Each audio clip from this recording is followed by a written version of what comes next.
Assalamualaikum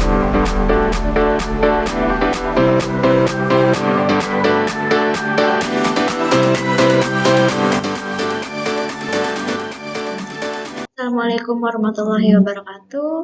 Hai teman-teman, perkenalkan nama saya Aliana Kofifa dengan NIM 35241094. Di video kali ini saya akan menjelaskan dan mempresentasikan apa saja dasar-dasar manajemen organisasi.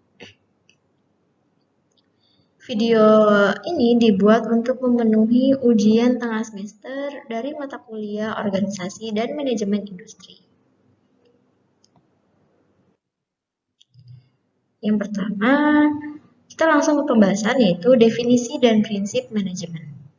Definisinya, manajemen adalah ilmu dan seni dalam mengelola sumber daya untuk mencapai tujuan organisasi secara efektif dan efisien. Nah, manajemen ini mencakup kegiatan perencanaan, pengorganisasian, pengarahan, dan pengendalian. Kemudian, manajemen menurut para ahli. Nah, yang pertama menurut Apley. Manajemen ini sebagai the act of art of managing, conducting, directing, and controlling. Atau manajemen merupakan suatu kegiatan atau seni dalam mengurus kepemimpinan, mencapai, dan memerintah, membimbing, mengarahkan, dan mengendalikan.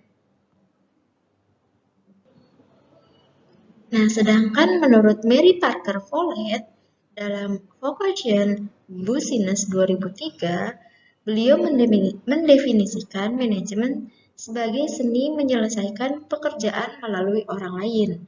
Definisi ini berarti bahwa seorang manajer bertugas mengatur dan mengarahkan orang lain untuk mencapai tujuan organisasi. Kemudian, menurut Ricky W. Griffin tahun 2006, beliau mendefinisikan manajemen sebagai proses perencanaan, pengordinasian, dan pengontrolan sumber daya untuk mencapai sasaran atau goals secara efektif dan juga efisien. Nah, kemudian ada seorang ahli bernama Henry Fayol. Nah, Henry Fayol ini merupakan orang pertama yang mencetuskan 5 fungsi yang harus dijalankan sebagai seorang manajer. Nah, yang pertama itu perencanaan atau planning, kedua pengorganisasian atau organizing, yang ketiga adalah penugasan atau commanding.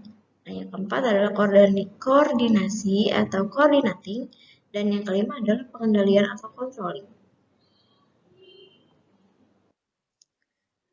Nah, menurut Henry Fayol, beliau menjelaskan atau menguraikan ada 14 prinsip manajemen. Yang pertama adalah pembagian kerja, yang kedua adalah wewenang, ketiga disiplin, keempat kesatuan perintah, kelima kesatuan arahan, kemudian keenam penundukan kepentingan pribadi di bawah kepentingan umum. Nah, yang ketujuh adalah remunisasi atau imbalan jasa. Yang kedelapan adalah pemusatan atau sentralisasi, kemudian 9 rantai skalar, yang ke-10 adalah keteraturan, yang ke-11 adalah kelayakan atau ekuitas, 12 ada kestabilan posisi dan jabatan karyawan, yang ke-13 ada inisiatif, dan yang keempat adalah esprit de corps. Nah, kemudian di pembahasan pengertian organisasi dan budaya organisasi. Pengertian organisasi itu sendiri adalah penataan sekumpulan orang secara sengaja bekerja sama guna mencapai tujuan-tujuan tertentu.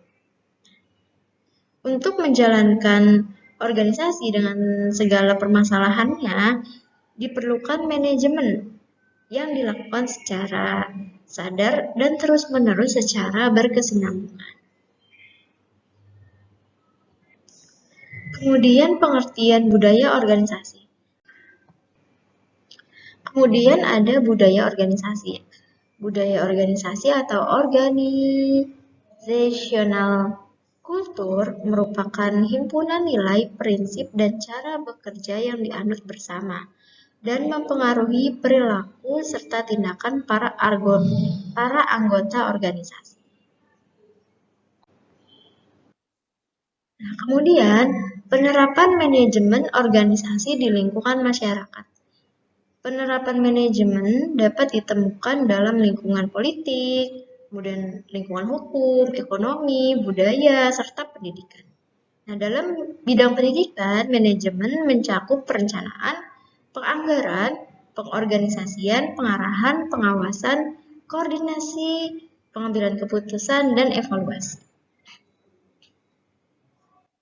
Nah, kesimpulan yang dapat kita tarik dari materi ini adalah manajemen merupakan ilmu dan seni dalam mengelola sumber daya untuk mencapai tujuan organisasi secara efektif dan efisien. Perkembangan manajemen telah berlangsung sejak lama, yaitu sejak zaman kuno hingga menjadi konsep modern yang digunakan dalam berbagai bidang kehidupan. Organisasi sebagai wadah kerjasama membutuhkan manajemen yang baik agar tujuan dapat tercapai dengan optimal.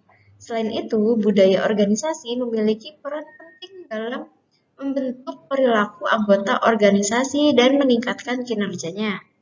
Penerapan manajemen dapat ditemukan dalam berbagai lingkungan seperti politik, ekonomi, budaya, dan pendidikan, yang menunjukkan bahwa manajemen merupakan aspek penting dalam kehidupan bermasyarakat maupun dunia kerja.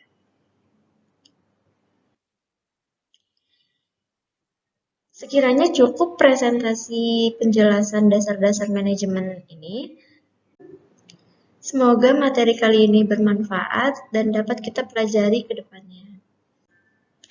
Atas perhatian dan waktunya, saya ucapkan terima kasih. Wassalamualaikum warahmatullahi wabarakatuh.